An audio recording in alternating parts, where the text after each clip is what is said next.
আমার একটা ছোট ভাই ছিল, সে ক্লাস ষষ্ঠ শ্রেণীতে পড়ে। সে আমাকে প্রায় বলতো, আপু, আমি তোমাকে বিয়ে করতে চাই। তার মুখে এসব কথা শুনে আমি বলেছিলাম, এ হয় না। তারপর একদিন রাতে হোটেলে নিয়ে যা করেছিলা, তা যদি জানতে চান তাহলে গল্পটি মনোযোগ দিয়ে শুনুন।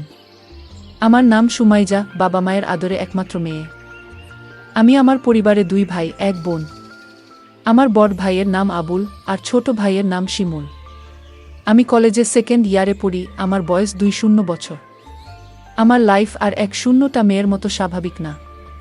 অনেকেই বাজে মন্তব্য করতে পারেন, কিভাবে বিচার করবেন সেটা আপনাদের ইচ্ছা। আমি কলেজের 1st ইয়ারে পড়ি। আমার ছোট ভাই শিমুল মাত্র ক্লাস ষষ্ঠ শ্রেণীতে পড়ে। শিমুলকে আমি ছোটবেলা থেকে অনেক স্নেহ করতাম। শিমুলকে আমি বোকা ভাবতাম, কারণ ও সবসময় বোকা হয়ে থাকত। আমরা 2 জন একই রুমে থাকি। শিমুল ভূতের গল্প পছন্দ করে। শিমুল যখন ছোট ছিল তখন আমি ওকে ভূতের গল্প পড়ে শোনাতাম। শিমুল ভূত এবং ভূতের গল্প ভয় পায়। শিমুলকে যখন ভূতের গল্প শোনাতাম তখন গল্প শুনে ভীষণ ভয় পেত, কিন্তু তারপরেও গল্পগুলো শুনত। কলেজে ওঠার পর আমার মনটা সবসময় অস্থির হয়ে থাকত। কলেজের ছেলেগুলো সবসময় আমার পেছনে লেগে থাকত। আমি কাউকে পাত্তা দিতাম না, কারণ আগে মনে করতাম আমার পরিবারের সবাই খুব সম্মানিত। আমার উচিত আমার পরিবারের সম্মানটা ধরে রাখা। একদিন শিমুল কোনো এক ভূতের ছবি দেখে, মোবাইলে মুভি দেখে ও ভীষণ ভয় পায়। এতটা ভয় পায় যে নিজের বিছানায় একা ঘুমাতে ভয় পাচ্ছিল। শিমুল আমার কাছে এসে রিকোয়েস্ট করে যাতে আমি ওর সাথে গিয়ে ঘুমাই। আমি প্রথমে ওকে নিয়ে খুব হাসাহাসি করি, কিন্তু আমি দেখি ও সত্যিই ভয় পেয়েছে, কিছুতেই একা ঘুম যাবে না। কিছু উপায় না পেয়ে আমি ওর সাথে শুতে গেলাম। আমার উদ্দেশ্য ছিল এই যে শিমুল ঘুমিয়ে পড়লে আমি নিজের বিছানায় ফিরে আসব। অনেকক্ষণ হয়ে গেলে আমি ভাবলাম শিমুল ঘুমিয়ে পড়েছে। নিঃশব্দে ওর বিছানা ছেড়ে নিজের বিছানায় চলে এলাম। কিছুক্ষণ পর শিমুল ঘুম থেকে উঠে বসে। আমি দৌড়ে নিজের বিছানা ছেড়ে ওর কাছে গেলাম। ও ভয় চিৎকার করছে। আমি শিমুলকে বললাম, কি হয়েছে তোর? শিমুল বলল, আপু, তুমি আমাকে রেখে অন্য রুমে চলে গেলে কেন? আমি একা একা থাকতে ভয় পাই, তাছাড়া আমি ভূতকে বেশি ভয় পাই। ও কান্না করা শুরু করছে। আমি শিমুলকে সান্ত্বনা দিয়ে বললাম, লক্ষ্মী ভাই আমার, তুই আর কাঁদিস না। আমি কথা দিলাম কাল থেকে তুই আমার রুমে একসাথে ঘুমাবি। সত্যি বলছো আপু? কাল থেকে আমি তোমার রুমে ঘুমাবো? হ্যাঁ, সত্যি বলছি। আমার ভাই একা একা রুমে ভয় পেয়ে কষ্ট পাবে, এটা আমি চাই না। আমি বুঝতে পারলাম ভীষণ ভয় পেয়ে আছে। আমি কোনো উপায় দেখলাম না। শিমুলের পাশে শুয়ে পড়লাম। শিমুল কিছুক্ষণ পরে ও চিৎকার মেরে উঠল। আমি বললাম, কি হয়েছে শিমুল? শিমুল বলল, আপু, আমি ভূতের স্বপ্ন দেখেছি। শিমুল তখন ভয় পেয়ে গেল। আমি বললাম, আমি তো তোর পাশে আছি। শিমুলকে আমি যতখানি বোকা ভেবেছিলাম, আসলে সে ততখানি বোকা না। এখন থেকে প্রতি রাতে শিমুল আমার রুমে ঘুমায়। একদিন রাতে শিমুল আমাকে এমন একটা কথা বলল যা শোনার পর আমার দম বন্ধ হয়ে আসছিল। ও আমাকে বলল, আপু, তুমি অনেক সুন্দর। আপু, আমি তোমাকে বিয়ে করতে চাই। আমি বললাম, বোকা, তুই এসব কি বলছিস? আমরা বিয়ে করতে পারবো না। কেন আমরা বিয়ে করতে পারবো না? আমি বললাম, কারণ আমরা ভাই বোন। শিমুল জিজ্ঞেস করল, ভাই বোন হলে কেন বিয়ে করতে পারবে না? আমি বললাম, যাদের মাঝে রক্তের সম্পর্ক আছে তারা একে অপরকে বিয়ে করতে পারে না। ধর্মে নিষেধ আছে, না মানলে পাপ হয়। শিমুল বলল, নবী আদমের যুগে তো তারা বিয়ে করেছিল। শিমুলের কথা শুনে চমকে উঠি। শিমুলকে জিজ্ঞেস করি, কে ওকে বলেছে এসব? শিমুল বলল, ওকে কেউ বলেনি, ও নিজে অন্য একজনের কাছ থেকে জেনেছে। শিমুল আমায় বলল, আপু, যদি বিয়ে করতে না পারো তাহলে আমি তোমার কাছে একটা কিছু চাইব। আমি বলেছিলাম, কি চাইবি বল, আমার কাছে থাকলে অবশ্যই তোকে দিব। শিমুল বলল, আপু, আছে তোমার কাছে, তুমি প্রমিস করো দিবে। আর যদি তোমার কাছে না থাকে তাহলে আমার কোনো আপত্তি নাই। আপু, আরও একটি কথা বলতে চাই তোমায়। তুমি কি জানো আবুল ভাই প্রতিদিন রাতে মায়ের ঘরে যায় এবং কি করে তা কি তুমি জানো? আমি শিমুলের প্রতিটা কথা শুনে আমার বিরক্তবোধ লাগছে। আমি শিমুলকে বললাম, আবুল প্রতিদিন রাতে মায়ের ঘরে গিয়ে কি করে বলতো? তখন ও যা বলল, আপু, বাবা মায়ের সাথে যা করে দাও তা করে। আমি বললাম, তুই কিভাবে দেখলি? আমি আপুকে বললাম, তোমার বিশ্বাস হচ্ছে না? আমি ওর কথা বিশ্বাস করতে পারছি না, কারণ ও ছোট, আমার সাথে কখনো মিথ্যা বলেনি। কিন্তু নিজের চোখে না দেখলে বিশ্বাস করা যাচ্ছে না। আজ বাবা বাড়ি নেই। শিমুলকে বললাম, আজ বাবা বাড়ি নেই। আজও আবুল দাদা মায়ের ঘরে গিয়েছে কিনা? শিমুল বলল, ও আবুল দাদাকে মার ঘরে ঢুকতে দেখেছে। আমি সিদ্ধান্ত নিলাম, আবুল মায়ের ঘরে গিয়ে কি করে তার রহস্য জানতে হবে। আবুলকে নিয়ে মায়ের ঘরের সামনে গেলাম। মায়ের ঘরের দরজা ভেতর থেকে লক করা। আমি কি জানালার দিয়ে চোখ রাখলাম। এই দৃশ্য দেখার পর শিমুলের কথা শতভাগ বিশ্বাস করলাম। শিমুল আমাকে বলল, মা আর দাদা এই ঘরে কি করে? আপু আপু তখন রাগান্বিত হয়ে বলল, কি করে সেটা আমার মুখ দিয়ে বলতে হবে নাকি? তুই দেখিসনি?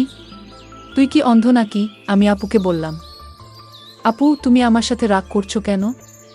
আমি আবার কি করলাম? আপু কাল বাবা আসলে আমি বাবাকে বলে দিব মা আর দাদার কথা। বাবা জানলে বাবার মনে অনেক কষ্ট হবে, আমাদের সুন্দর পরিবারটা নষ্ট হয়ে যাবে। আমাকে এই পরিবার বাঁচাতে হবে। আমি শিমুলকে ঘরে নিয়ে আসলাম। শিমুলকে বললাম, আমাদের পরিবার একটা সম্মানিত পরিবার। আমাদের ঘরের কথা বাহিরের মানুষ জানলে আমাদের সম্মান নষ্ট হয়ে যাবে। ঠিক আছে আপু, আমি বাবাকে কিছু বলবো না, শুধু তুমি যদি আমার একটা কথা রাখো, আমি আমার পরিবারকে বাঁচাতে। আমি শিমুলকে বললাম, তুই বল তোর মনের কথা। আমি রাখবো। শিমুল তখন আমার জিজ্ঞেস করল, সবাই পারলে আমরা কেন পারবো না? কি করতে হবে সেটা বলবি তো? আমি বললাম, আপু তোমার কাছে একটা রাত ধার চাই। তুমি কি দিবে? আপু বলল, রাতে আবার কি করবি?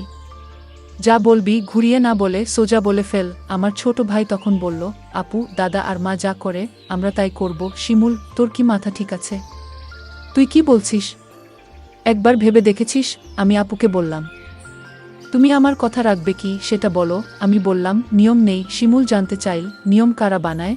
আমি বললাম, বড়রা। শিমুল বলল, বাবা সবার বড়।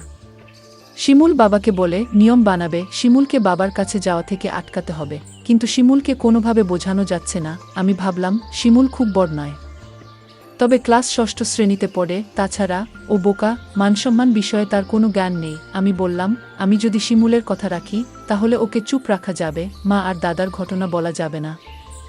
আমি বললাম, শিমুল তোর কথায় আমি রাজি, তবে একটা শর্ত আছে। শিমুল বলল, কি শর্ত? আপু আগামী মাসে বাবা মা আমাদের পরিবারের সবাই ঘুরতে যাব চট্টগ্রাম, আর যেদিন আমরা চট্টগ্রাম যাব সেদিন তোর ইচ্ছা পূরণ করব। আমি বললাম, ঠিক আছে, আমি সেই অপেক্ষা রইলাম। ১ মাস পর বাবা আর মা আমাদের সবাইকে ডেকে বললেন তারা চট্টগ্রাম যাবেন ঘুরতে, তাই আমাদের সবাইকে জানিয়ে দিলেন। আমি বাবার কথা শুনে আমার অনেক ভালো লাগছে। এতদিন পর আমার মনের ইচ্ছা পূরণ হবে। আজকের মতো আমি খুশি কোনোদিন হয়নি। আমরা চট্টগ্রামের উদ্দেশ্যে রওনা দিলাম। তারপর চট্টগ্রামের এক হোটেলে গিয়ে আমাদের পরিবারের সবাইকে নিয়ে উঠলাম। শুধু 2টো রুম ভাড়া নিতে পারলেন বাবা, আর মা নিজেদের জন্য একটা রুম নিলেন, আর আমাদের 3 ভাই বোনদের জন্য অন্য রুমটা দিলেন। আমরা সারাদিন চট্টগ্রামের দর্শনীয় স্থান ঘুরলাম। সন্ধ্যায় ক্লান্ত হয়ে হোটেলে ফিরলাম। ফ্রেশ হয়ে খাওয়া দাওয়া সেরে যে যার রুমে চলে গেলাম ঘুমানোর জন্য। রুমে 2টো ডাবল বেড ছিল, একটাতে আমি শুলাম আর অন্যটাতে শিমুল আর আবুল দাদা। আমরা সবাই ক্লান্ত ছিলাম, তাই বিছানায় শুতেই চোখে ঘুম চলে এলো। আবুল দাদা ঘুমিয়ে গেছে, আমারও ঘুম ধরেছে। এমন সময় শিমুল আমার কাছে চলে এলো। আমি কোথায় শোবো? আমার তো আবার ভূতেরে ভয় লাগে। আমি বললাম, তাহলে আমার পাশে এসে ঘুমাতে। বাইরে বৃষ্টি হচ্ছিল, পরিবেশটা ঠান্ডা ঠান্ডা ছিল। আমি আর শিমুল এক বেডে শুয়ে পড়লাম। রাত যখন গভীর হলো, আমি আপুকে কানে কানে বললাম, আপু আমার কথাটা মনে আছে তো? আপু বলল, মনে আছে। আপু বলল, এখন চুপচাপ ঘুমিয়ে পড়। আমি আপুকে বললাম, আপু ঘুমালে হবে? তাহলে তুমি যে আমায় কথা দিয়েছিলে তার কি হবে? আপু বলল, শোনো, আজ তো পাশের বেডে আবুল দাদা শুয়ে আছে, বড় ভাই যদি জেগে যায় তাহলে সমস্যা হবে। আমি আপুকে বললাম, তাহলে এখন কি উপায়? আপু বলল, তুই চিন্তা করিস না, কাল এর একটা ব্যবস্থা করব। আপু, কাল কি ব্যবস্থা করবে? আজ পারলে না, এখন তুমি বলছো কাল পারবে। আমি তোরে কথা দিলাম, তুই একদম ঠান্ডা মাথায় ঘুমা, দেখিস আমি সকালে কি করি। তারপর সকাল হলো, আমরা একটা রেস্টুরেন্টে গিয়ে সবাই খাবার খেতে বসলাম। খাওয়া দাওয়া সেরে আমি মাকে ডাক দিয়ে বললাম, মা আমরা আজ এক রুমে আবুল দাদাকে নিয়ে থাকতে পারবো না। আপু মাকে বুঝিয়ে বলল, মা কাল রাতে আবুল দাদা এমনভাবে নাক ডাকা শুরু করছিল, আমরা সারা রাত ঘুমাতে পারিনি। আমার আর শিমুলের জন্য আলাদা একটা রুমের ব্যবস্থা করে দাও। আবুল দাদা বলল, আমি মিথ্যা কথা, আমি কখনো নাক ডেকে ঘুমাইনি। আবুল দাদাকে আমি বললাম, মা আপু ঠিকই বলেছে, দাদা রাতে প্রচুর নাক ডাকে। আমিও সারা রাত ঘুমাতে পারিনি, আমার খুব ভয় করে। তার চেয়ে বরং আমাদের অন্য একটা রুমের ব্যবস্থা করে দাও। বাবা বলল, ঠিক আছে, তারা যখন এত করে বলছে তাহলে তাদের জন্য আলাদা একটা রুমের ব্যবস্থা করে দিলেই ভালো হয়। আমি বাবার কাছে গিয়ে বললাম, অনেক অনেক ধন্যবাদ বাবা। বাবা তখন আমার আর আপুর জন্য আলাদা একটা রুম ভাড়া নিল। আমরা সবাই রাতের খাবার খেয়ে প্রত্যেকের রুমে গিয়ে শুয়ে পড়লাম। আমি আর আপু আলাদা একটা রুমে গিয়ে শুয়ে পড়লাম। রুমের বেড এত ছোট ছিল যে দুজন থাকা খুব কষ্ট হচ্ছিল। হঠাৎ দেখলাম আপু ঘুমিয়ে গেল। আমি আপুকে ডাক দিয়ে বললাম, এই আপু, তুমি ঘুমিয়ে গেলে? আমি আপুকে জোরে জোরে ডাকতে লাগলাম। আপু আমার কথা শুনছে না। আমি রাগান্বিত হয়ে আপুকে বললাম, আপু তুমি উঠছো না কেন? কিছুতেই আপু আমার কথা শুনছে না। আমি আপুকে গ্লাস থেকে পানি নিয়ে তার মুখে ছিটা দিলাম, তাও আপু উঠছে না। আমি আপুকে বললাম, এই আপু, আমি কিন্তু এখনই বাবাকে দাদার ঘটনা সব বলে দিব, তুমি যদি না উঠো তাও দেখছি। আপু উঠেনি। আমি ভয় পেয়ে গেলাম। আপু ঘুম থেকে কিছুতেই জাগাতে পারছি না। আমি আর কোনো উপায় না পেয়ে বাবাকে ডাক দিয়ে বললাম, বাবা, আপুকে এই যে ডাকছি, আপু তো ঘুম থেকে উঠছে না। বাবা বলল, রাত অনেক হয়েছে, তোর আপু মনে হয় গভীরভাবে ঘুমিয়ে গেছে। যা, তুই শুয়ে পড়, সকাল হলে ডাকতে হবে না, এমনিতেই উঠে যাবে। আমি বাবাকে বললাম, বাবা, তুমি বিশ্বাসটা বুঝতে পারছো না, আমি আপুকে পানি ছিটা দিলাম, তাও তো উঠছে না। মা তখন আমায় বলল, তুই কি বলছিস? মা তখন আমার সাথে আপুর রুমে আসলো। মা আপুকে ডাক দিল, কোনো সাড়া নেই। মা তখন চিৎকার করে উঠল।